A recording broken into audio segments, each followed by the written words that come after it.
Oh, man. All right. Well, this week we are wrapping up season 2 of Discovery. Such Sweet Sorrow. Finally. Yeah. Season 2 of Discovery. Such Sweet Sorrow. This has been a rough one. And it's not even that bad. That's the thing. It just makes you really wish Strange New Worlds would come back. Oh, man. Yep. Yeah. This week, the USS Discovery gets into a full-on brawl with Control, but with the aid of some unlikely pals, they manage to hold their own. Meanwhile, Michael Burnham is forced to confront a brutal reality. Her hairstylist has been replaced by a replicator. On top of that, we get what feels very much like a sneak preview of Strange New Worlds, even though the show hadn't been planned yet. Chris, what's going on? No, I agree with you. Leaving Discovery is such sweet sorrow. Part 2. Part 2. Oh, man.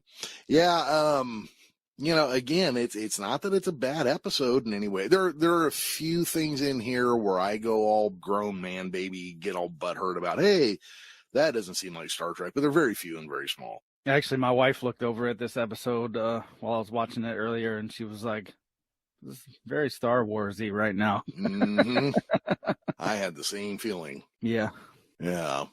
So this week, Burnham and Spock rush into action, but Captain Pike orders a channel open to all ships and reminds them that they have one job: to get Burnham and Discovery through to the wormhole into the future. The crew of the Discovery scrambles to synthesize and assemble the individual components of the future suit, and Burnham, I don't know what else to call it. The wasp suit. That's what it looks like. It looks like an unpainted wasp suit from it does. Yeah, it does. It looks like that. It looks like a suit from like an anime from the 80s or something too, with those weird wings. Oh yeah, I could see that. Yeah. And Burnham asks Reno how long before the time crystal is charged. Reese scans the Section 31 fleet. Now here's the thing. This is part of that deal. Do you remember, like, when Picard and the Federation fought the Borg and there were, like, 9 ships? Yeah. To fight the Borg? Well, these guys, there's, like, 36,000 ships involved in this fight for some reason. Yeah, I mean, I think a lot of it has to do with those tiny drones that Section 31 has. Yeah. Yeah, it's... The Enterprise's shuttle bay must be a lot larger than I realized, too. Oh, yeah, because they basically are treating this thing like a battle star and just launching many, many, many quote-unquote fighters off of it. Yeah, yeah. Reese scans the Section 31 fleet and finds one life sign, Leland. Giorgio confirms that they are being controlled by drones, nasty ones, and Saru offers some words of advice: be extremely subtle, even to the point of formlessness. That's very Bruce Lee of you.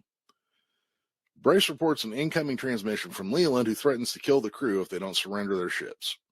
Saru orders the channel opened, and the Section 31 ships launch thousands of drones. That was not my mom. That was just an alarm. Saru orders the channel open, and the Section 31 ships launch thousands of drones at Leland's ship. So I don't like to distinguish between old Trek and new Trek, because still to me, old Trek is the original series and new Trek is everything else. But I've noticed that people are calling this like streaming era new Trek or something. But one thing I've noticed is that early on, they really, really went towards large fleets of ships. Picard season 1 ended with like 200 Romulan ships versus 200 copy-paste Federation ships. This ends with tons of ships bearing down on each other. So I'm hoping they kind of get away from that, because like, I think if I remember right, during the time of Jim Kirk, there were only like 13 ships that were considered to be starships. Well, I guess look what happened here. Yeah. There's nothing left. Between this and the Klingon War, between this and the Klingon War, there's only a few ships left. That may actually be the answer to that question, though. You know what? It could very well be. That would explain a lot. Well, plus, why doesn't Jim Kirk talk about it? Well, it was highly classified. Highly classified. Was he even a lieutenant at this point? I don't know. We'll have to get out of the calendar, I guess, and look that up.